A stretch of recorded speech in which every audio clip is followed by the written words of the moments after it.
रूस और यूक्रेन युद्ध के 31 दिन बाद अब परमाणु हमले की बात सच होती दिखाई दे रही है। अमेरिका के राष्ट्रपति जो बाइडेन के पोलैंड दौरे के बाद पुतिन ने उत्तरी अटलांटिक महासागर में अपनी न्यूक्लियर सबमरीन उतार दी है। इस कदम से पुतिन ने बाइडेन को यह मैसेज दिया है कि अगर नेटो सेनाएं आईं तो परमाणु युद्ध होने से कोई नहीं रुक सकता।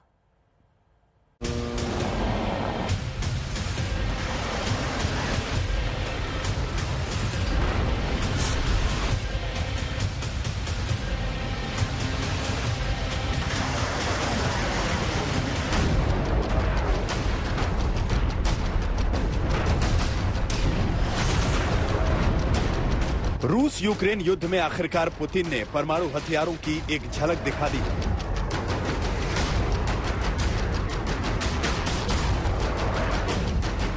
जिस तरह से जो बाइडेन पोलैंड में नाटो की सेना के साथ सेल्फी ले रहे थे, लंच कर रहे थे और रूस को मैसेज देने की कोशिश कर रहे थे, तब पुतिन ने बाइडेन को जवाब देने के लिए रूस की परमाणु सबमरीन को समंदर में उतार दिया, वो भी इस संदेश के साथ कि अगर युद्ध में नाटो आया तो परमाणु हमले से कोई रोक नहीं पाएगा।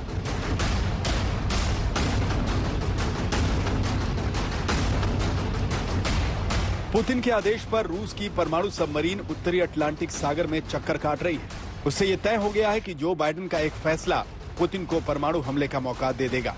रूस की जो सबमरीन उत्तरी अटलांटिक सी में चक्कर काट कर आई है, अगर उसमें बुलावा जैसी मिसाइल हुई तो उसकी रेंज में नेटो देश, अमेरिका, कनाडा के अलावा यूरोपीय देश ब्रिटेन, स्पेन, फ्रांस और जर्मनी सभी आते हैं। रूस ने अपनी परमाणु पनडुब्बियों को उत्तरी अटलांटिक महासागर में उतारकर दुनिया को सकते में डाल दिया है। हालांकि अमेरिका के गुप्तचर विभाग और विमान इन पनडुब्बियों की टोह तो ले रहे हैं, लेकिन इसे एक राष्ट्रपति पुतिन की रणनीति के रूप में देखा जा रहा है। दुनिया पर परमाणु युद्ध का खतरा तो अभी नहीं मंडरा रहा है, लेकिन ये एक सोची समझी रणनीति के तहत दुनिया पर दबाव डालने का प्रयास है राष्ट्रपति पुतिन का। 24 फरवरी को रूस ने यूक्रेन पर पहली मिसाइल दागी।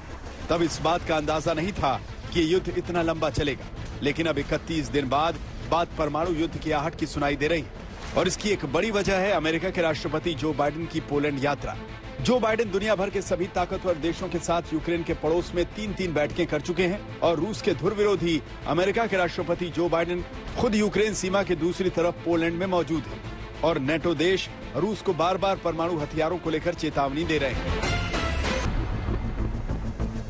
पुतिन के तेवर से यह साफ है कि रूस इस युद्ध में किसी भी हद तक जाने का मन बना चुका है, वरना युद्ध के माहौल में रूस की सबमरीन का अंतर्राष्ट्रीय जल सीमा के नियमों की परवाह किए बिना यूरोप का चक्कर काटना कोई सामान्य बात नहीं। इससे पहले भी क्रीमिया युद्ध के दौरान रूसी पनडुब्बियां ऐसे ही बेरोक टोक घूम रही थी।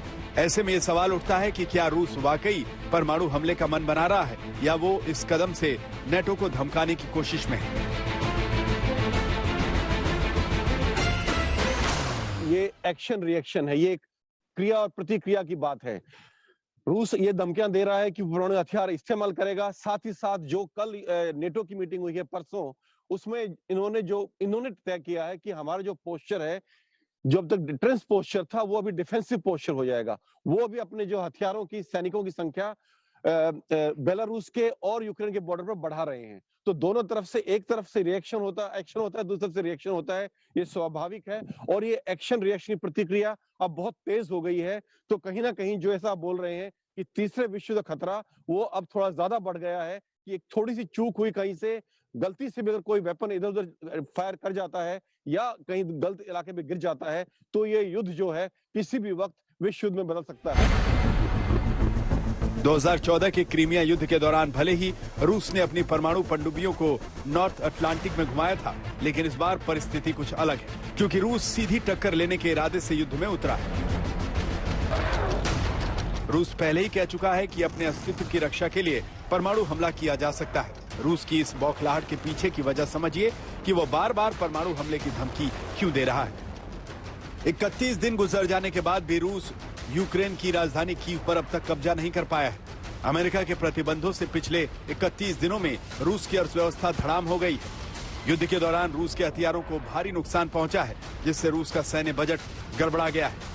युद्ध के खिलाफ रूस के अंदर चल रहे भारी विरोध की वजह से पुतिन सरकार की छवि खराब हो रही है। इसके अलावा अमेरिका में यूक्रेन की मदद के लिए शांति सेना भेजने का प्रस्ताव रखा है। इस खतरे को नकारा नहीं जा सकता कि इस युद्ध में नाटो की एंट्री रूस को परमाणु हमला करने वाला कदम साबित होगा। युद्ध काल में अमेरिकी राष्ट्रपति बाइडेन का नाटो हेडक्वार्टर आना, एक दिन में 3-3 इमरजेंसी मीटिंग्स में बैक टू बैक हिस्सा लेना रूस के लिए अच्छे संकेत नहीं है। रूस बॉर्डर पर नाटो सेना का युद्धाभ्यास भी चल रहा है, जहां नाटो देशों के 30,000 सैनिक युद्धाभ्यास कर रहे हैं। इस युद्धाभ्यास में परमाणु पनडुब्बियां तक शामिल हैं। सबसे खास बात यह है कि ये युद्धाभ्यास रूस की सीमा से कुछ 100 किलोमीटर की दूरी पर हो रहा है, यानी नाटो भी रूसी सेना को उत्तरी यूरोप के मोर्चे पर सख्त संदेश देने की कोशिश कर रहा है।